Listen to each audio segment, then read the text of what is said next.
Hi everyone, very very good evening. कैसे हो? Hope करता हूँ आप सब लोग अच्छे ही होंगे। सो फ्रेंड्स, 2023 में बेहतरीन अंकों के साथ अगर आपको बीएड में एडमिशन लेना है तो आप लोग इस वीडियो को पूरी ज़रूर देख लेना। इस वीडियो में आप लोगों से मैं टेस्ट लूँगा special UP BEd entrance exam 2023 के लिए। फ्रेंड्स, इस वीडियो में जो टोटल आपके क्वेश्चन होंगे वो होंगे 50। अगर आप लोग 50 में से 18 से 20 प्रश्न सही कर लेते हैं तो आपकी तैयारी अच्छी है। यहाँ पे डेली क्लासेस का टाइमिंग आप सब लोग देख सकते हैं, तो टाइम से आप लोग क्लास को देख लिया करें। स्टार्ट करें क्लास को। 160 वाला पीडीएफ अगर आप लोग नहीं परचेज किए हैं तो परचेज कर लीजिएगा। इसमें आपको सभी सब्जेक्ट के टॉपिक वाइज 5000 से ज़्यादा इंपॉर्टेंट क्वेश्चन 160 रुपये में मिल रहे हैं। सभी वर्गों के लिए क्रैश कोर्स है। 10 ईयर के प्रीवियस ईयर क्वेश्चन मिल जाएंगे। निचोड़ नोट्स है, वीडियो को डिस्क्रिप्शन बॉक्स में लिंक दे दूँ, आप लोग परचेज कर सकते हैं। ठीक है, बहुत ही हेल्पफुल क्रैश कोर्स है। सबसे पहला प्रश्न आपकी स्क्रीन पर आ गया है। निम्नोक्त में से कौन सी जो है विश्व की सबसे लंबी नदी है? बताइए, निम्नोक्त में से कौन सी विश्व की सबसे लंबी नदी है? अमेजन, यांगसी, क्यांग या नील या मिसिसिपी, मिसौरी? बताएं भाई सब लोग। सभी को गुड इवनिंग भाई, सभी को गुड इवनिंग। वीडियो को लाइक कर दो, शेयर कर दो। और भी क्लासेस अगर आप लोगों को देखनी तो आप लोग प्ले लिस्ट को चेक कर लें, उसमें आपको सारी की सारी हर सब्जेक्ट की क्लासेस मिल जाएंगी। तो विश्व की जो सबसे लंबी नदी है वो है नील नदी। ठीक है ना, चलिए आगे चलते हैं। यहाँ पे इसका फुल फॉर्म आपको बताना है। IGNOU का फुल फॉर्म आपको बताना है। आई हो गया, जी हो गया, एन हो गया, ओ हो गया, यू। इग्नू का फुल फॉर्म आपको बताना है। ये एक ओपन यूनिवर्सिटी है, इसका फुल फॉर्म बताना है। माय डियर फ्रेंड्स, इसका जो आपका फुल फॉर्म हो जाएगा Indira Gandhi national open university आपका हो जाएगा। यहाँ पे बी वाला बिल्कुल करेक्ट हो जाएगा। ठीक है, चलिए। निम्नोक्त राजवंशों में से किसने श्रीलंका एवं दक्षिण पूर्व एशिया को जीता था? बताएं सब लोग भाई। निम्नोक्त राजवंशों में से किसने जो है श्रीलंका एवं दक्षिण पूर्व एशिया को जीता? बहुत अच्छे जवाब दीजिए सब लोग। सभी को गुड इवनिंग भाई, सभी को गुड इवनिंग। वीडियो को लाइक करते रहो, शेयर करते रहो, और अपना स्कोर भी आप लोग कमेंट बॉक्स में ज़रूर शेयर करना। निम्नोक्त राजवंशों में से किसने श्रीलंका एवं दक्षिण पूर्व एशिया को जीता था? चोल शासकों ने जीता था। ठीक है, बहुत अच्छे। चलिए, सोचिए फर्स्ट को, सोचिए सेकंड से आपको मिलान करना है कि आद्य मध्ययुगीन भारत के शासक राजवंशों के साथ उनकी राजधानियों का मेल बैठाएं। चलिए मेल बैठाइए सब लोग भाई।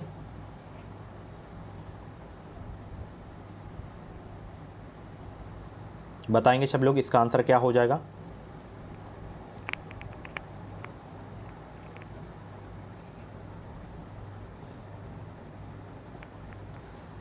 तो 54 का जवाब देने का प्रयास करेंगे। प्रतिहार का आपका जो है कन्नौज में चला जाएगा। ठीक है, चंदेल का खजुराहो में चला जाएगा, परमार का धार में चला जाएगा, चालुक्य का अहिंदवाल में चला जाएगा। तो बिल्कुल सिंपल सा दिया गया है, पहला वाले में ही। ठीक है, चलिए। गदर पार्टी के एक प्रमुख नेता थे कौन? बताएं सब लोग। गदर पार्टी के एक प्रमुख नेता थे कौन? सब लोग जवाब देने का प्रयास करेंगे। 55 को जवाब देने का प्रयास करेंगे। गदर पार्टी के एक प्रमुख नेता थे कौन? पी मित्र, बाल गंगाधर तिलक, लाला हरदयाल या विपिन चंद्र पाल? गदर पार्टी के एक प्रमुख नेता थे कौन भाई? लाला हरदयाल सिंह थे। 55 का बी आपका बिल्कुल करेक्ट हो जाएगा। The making of the Mahatma film के निर्देशक कौन हैं? The making of the Mahatma film के निर्देशक कौन हैं? Richard Attenborough, Shyam Benegal, Utpal Dutt, Mrinal Sen. तो the making of the Mahatma film के जो निर्देशक हैं वो हैं श्याम बेनेगल। ऑप्शन इसका बी वाला बिल्कुल करेक्ट हो जाएगा। ठीक है ना, चलिए आगे चलें। निम्नोक्त राज्यों में से कौन सा अपने सुंदर सागर पुलिनों के लिए जो है सबसे अधिक सुविख्यात है? बताएं भाई, कौन सुविख्यात है? गुजरात हो गया, गोवा हो गया, तमिलनाडु हो गया, उड़ीसा हो गया। कौन सबसे अधिक सुविख्यात है इसमें? गोवा आपका सबसे अधिक सुविख्यात है। ठीक है ना, चलिए। ये प्रश्न बहुत एग्जाम में पूछा जाता है। अगर महत्वपूर्ण दिवस की बात करें तो अब तो ज़्यादातर नए ही पूछे जाते हैं। तो नए जितने भी महत्वपूर्ण दिवस हैं उनको आप लोग याद कर लीजिएगा। करंट अफेयर की मैराथन क्लास देख लीजिएगा, उसमें सारे के सारे जितने भी नए महत्वपूर्ण दिवस हैं, पुराने हैं, जो इंपॉर्टेंट है, जो एग्जाम में पूछे जाते हैं, उसको मैंने करवा दिया है। आप लोग जाके देख लीजिएगा। ठीक है, इसमें क्या पूछा है? प्रतिवर्ष उपभोक्ता दिवस कब मनाया जाता है? प्रतिवर्ष जो है उपभोक्ता दिवस कब मनाया जाता है? तो ये मनाया जाता है प्रतिवर्ष 15 मार्च को। ठीक है ना, 58 का सी आपका बिल्कुल करेक्ट हो जाएगा। तक्षशिला के प्रसिद्ध स्थल के रूप में होने का कारण था क्या? तक्षशिला के प्रसिद्ध स्थल के रूप में होने का कारण था क्या?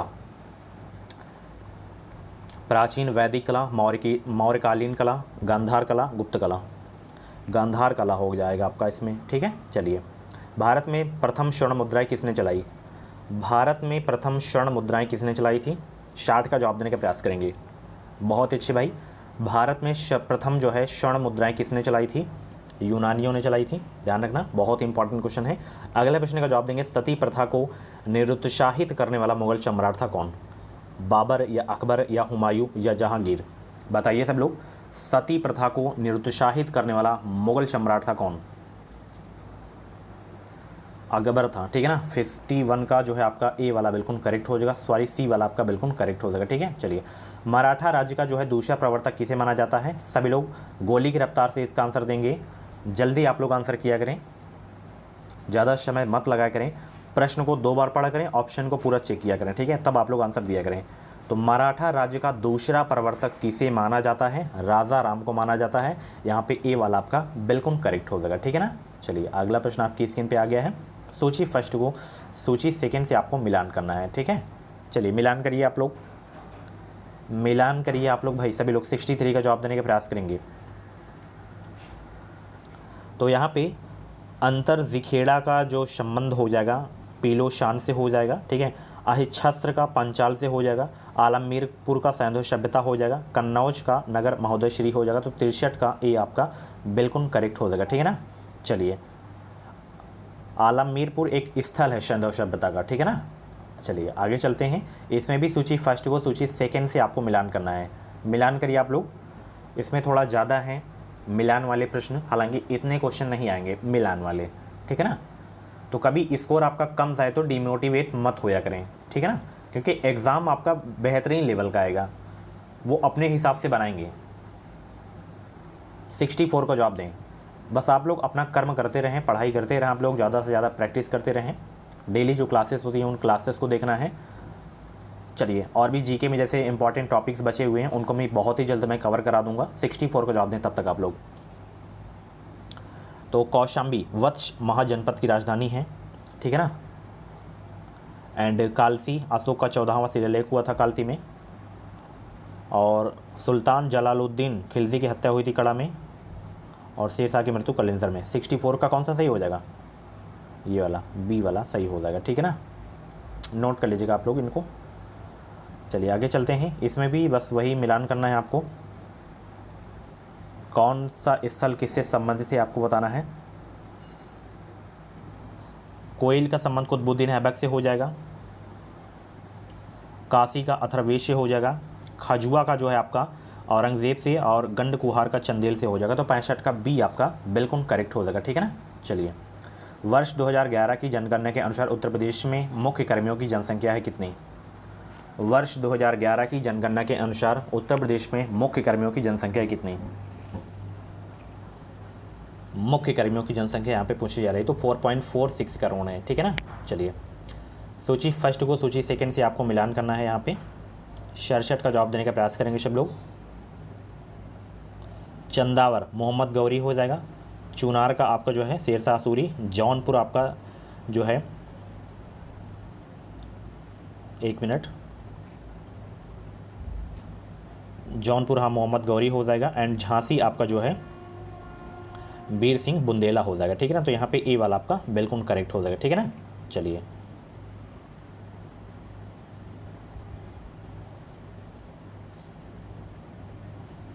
टर्की की राजधानी है, बताएं टर्की की राजधानी, टर्की की राजधानी है,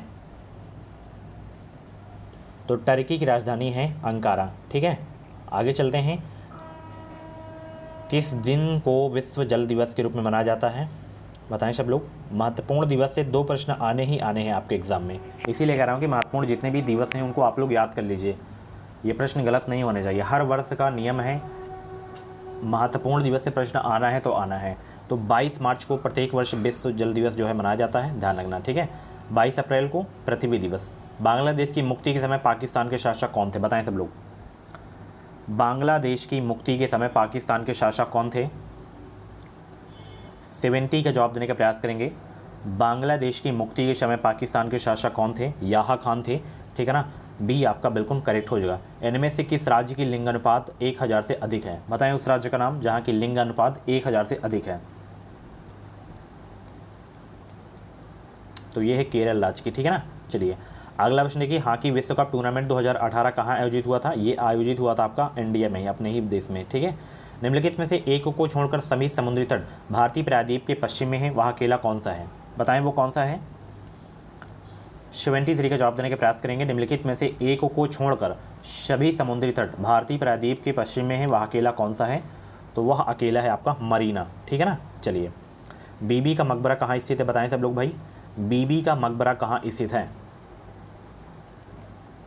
बीबी का मकबरा कहाँ स्थित है? औरंगाबाद में है, ठीक है। बहुत इंपॉर्टेंट क्वेश्चन है। ताजिकिस्तान की राजधानी है कहाँ? बताएं सब लोग, ताजिकिस्तान की राजधानी कहाँ है? ताजिकिस्तान की राजधानी है दुशानबे, ठीक है ना। चलिए, उत्तर पश्चिम रेलवे का मुख्यालय कहाँ है? 76 का जवाब देने का प्रयास करेंगे। उत्तर पश्चिम रेलवे का मुख्यालय कहाँ है? तो इसका जो मुख्यालय है वो है जयपुर में, ठीक है। चलिए, संयुक्त राष्ट्र संघ का 193वां सदस्य कौन सा है? बताएं। जैसे इस समय नाटो में 30 मेंबर थे, अब जो है 31वां आपका फिनलैंड हो गया, तो इसको याद रखिएगा, ठीक है, पूछा जा सकता है एग्जाम में। संयुक्त राष्ट्र संघ का 193वां जो सदस्य है डियर, वो है आपका दक्षिण सूडान, ठीक है। चलिए, बटरफ्लाई स्ट्रोक का संबंध किस खेल से है? कल ही क्वेश्चन ये बताया था ना, इसलिए कहता हूँ कि डेली क्लास देखा करें, डेली पढ़ने का अलग ही मज़ा होता है, ठीक है ना। आपका रिवीजन होता रहता है, जो आप लोग भूले भटके रहते हैं वो भी आपका कवर होता रहता है। तो बटरफ्लाई स्ट्रोक का संबंध है तैराकी से। किससे है? तैराकी से संबंध है, ठीक है। चलिए, रिएक्टिल स्केल निम्नलिखित की तीव्रता को मापता है। किसकी तीव्रता को रिएक्टिल स्केल मापता है, ये आपको बताना है। भूकंप की तीव्रता को, या वायु की तीव्रता को, या समुद्र गहराई, या शरीर उष्मा? तो रिएक्टर स्केल ये जो है भूकंप की तीव्रता को मापता है। 79 का ये आपका बिल्कुल करेक्ट हो जाएगा। गौतम बुद्ध के संबंध में सभी कथन सही हैं सिवाय किसके? उनका जन्म लुम्बिनी में हुआ था, बिल्कुल सही है ये कथन। उनकी मृत्यु कुशीनगर में हुई थी, बिल्कुल सही है। उन्हें ज्ञान की प्राप्ति बोध गया बिहार में हुई थी, बिल्कुल सही है। उन्हें ज्ञान की प्राप्ति राजगृह में नहीं, ये साफ साफ यहीं पे दिया गया है, बोध गया में हुई थी, राजगृह में नहीं। राजगृह का संबंध इनसे संबंध ही है ही नहीं है, ठीक है। इंडिया डिवाइडेड के लेखक थे कौन? बताएं। इंडिया डिवाइडेड के लेखक कौन है? 81 का जवाब देने का प्रयास करेंगे सब लोग। इंडिया डिवाइडेड, तो इसके लेखक हैं डॉक्टर राजेंद्र प्रसाद। 81 का डी आपका बिल्कुल करेक्ट हो जाएगा। लाइफ डिवाइन के लेखक, very very most important question आपके एग्जाम के लिए, सभी लोग जवाब देंगे। लाइफ डिवाइन के लेखक थे कौन? अरविंद घोष, ठीक है। चलिए, बहुत अच्छे। पृथ्वी पर सबसे गहरा स्थल है कौन सा? पृथ्वी पर जो है सबसे गहरा स्थल कौन सा है? मृत सागर है, ठीक है। 83 का सी आपका बिल्कुल करेक्ट हो जाएगा। देश के स्टॉक एक्सचेंज को कौन नियमित रखता है? देश के स्टॉक एक्सचेंज को कौन नियमित रखता है? तो देश के स्टॉक एक्सचेंज को जो है कौन नियमित रखता है? सेबी रखता है, ठीक है। आप लोगों से प्रश्न है, सेबी की स्थापना कब हुई? सेबी के हेडक्वार्टर कहाँ पे? कमेंट बॉक्स में सब लोग छाप देंगे। चलिए, अभ्यारण्य से भी प्रश्न पूछे जाते हैं, जैसे दक्षिग्राम अभ्यारण्य भारत के किस राज्य में स्थित है? पिछली बार भी पूछा गया था, एक गुजरात का पूछा गया था पिछली बार। तो बताएं, दक्षिग्राम अभ्यारण्य भारत के किस राज्य में स्थित है? तो ये है आपका जम्मू कश्मीर में, ठीक है। चलिए, वियना किस नदी के किनारे बसा है? वियना जो है किस नदी के किनारे बसा हुआ है? लंदन तो टेम्स नदी के किनारे है, डेनूब नदी के किनारे है वियना, ठीक है। चलिए, बहुत अच्छे। औद्योगिक विश्वविज्ञान अनुसंधान केंद्र कहाँ स्थित है? औद्योगिक विश्वविज्ञान अनुसंधान केंद्र कहाँ स्थित है? माय डियर स्टूडेंट, ये आपका लखनऊ उत्तर प्रदेश में है, ठीक है। बी वाला आपका बिल्कुल करेक्ट हो जाएगा। भारत के किस राज्य का क्षेत्रफल सबसे अधिक है? आज ही सुबह की क्लास में करवाया हूँ, राजस्थान, ठीक है। सबसे कम किसका है? गोवा का है। दो नदियों के बीच उपजाऊ भूमि को कहते हैं क्या? दो नदियों के बीच उपजाऊ भूमि को कहते हैं क्या? दोआब कहते हैं। क्या कहते हैं? दोआब कहते हैं। बिहार का विषाद है, यानी कि बिहार का शोक किस नदी को कहा जाता है? कोसी नदी को कहा जाता है। Very very most important question आपके एग्जाम के लिए, ठीक है ना। चलिए, मुख्यमंत्री की नियुक्ति की जाती है, मुख्यमंत्री की नियुक्ति की जाती है, राज्यपाल के द्वारा मुख्यमंत्री की नियुक्ति की जाती है, ठीक है ना। चलिए, भारत में निम्नलिखित में से किस राज्य की सीमा म्यांमार के साथ नहीं लगती है? भारत में निम्नलिखित में से किस राज्य की सीमा म्यांमार के साथ नहीं लगती है? असम की नहीं लगती, बाकी मणिपुर, नागालैंड, अरुणाचल प्रदेश सबकी लगती है, असम को छोड़कर, ठीक है। चलिए, काली मिट्टी जो है मुख्यतः किस फसल के साथ संबंधित है? ये जो है उपयुक्त मानी जाती है कपास की खेती के लिए, ठीक है। काली मिट्टी, इसे रेगुलर मिट्टी के नाम से भी जाना जाता है, ठीक है, अन्य नाम। भागीरथी और अलकनंदा के संगम पर स्थित नगर है कौन सा? भागीरथी और अलकनंदा के संगम पर स्थित नगर है कौन सा? तो वो है आपका देवप्रयाग, ठीक है ना। चलिए, बहुत अच्छे। निम्नलिखित में से कौन सा राजनीतिक अधिकार नहीं है? बताइए, निम्नलिखित में से कौन सा राजनीतिक अधिकार नहीं है? तो जीवन का अधिकार आपका राजनीतिक अधिकार नहीं है, ठीक है। उपराष्ट्रपति पदेन अध्यक्ष होता है किसका, राज्यसभा का, लोकसभा का, योजना आयोग का या राष्ट्रीय विकास परिषद का। इन दोनों को तो प्रधानमंत्री होते हैं, तो राज्यसभा के जो प्रधान अध्यक्ष होते हैं उपराष्ट्रपति होते हैं, ठीक है। तो 96 का ये आपका बिल्कुल करेक्ट हो जाएगा, ठीक है। भारत का अंतिम वायसराय था कौन, बताएं। भारत का अंतिम वायसराय था कौन, लॉर्ड माउंटबेटन थे, ठीक है। चलिए आगे चलते हैं। अगला प्रश्न आपकी स्क्रीन पे, भारत में नागरिकों के लिए निर्धारित मत देने की न्यूनतम आयु क्या है, 18 वर्ष है, पहले 21 वर्ष थी।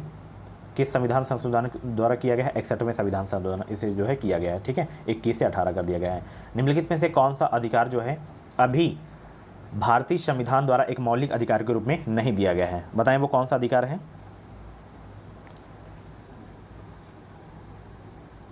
बहुत अच्छे,